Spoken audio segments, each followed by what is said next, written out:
שלום, קוראים לי שחר.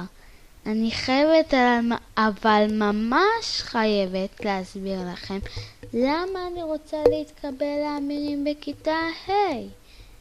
בשנה שעברה הייתי באמירים מסביב לעולם. טיילתי בעולם כולו דרך המחשב, טיול וירטואלי. ביקרתי בברזיל, ארגנטינה וסין. אבל החלטתי להישאר קצת בהודו. למדתי על הטאג' מהל והכרתי חיות קדושות וטיילתי ברחבי הודו. בגלל הכיף וכל מה שלמדתי במהלך הטיול, אני רוצה להיות גם השנה חלק מפרויקט האמירים. תודה ממני שחר. להתראות.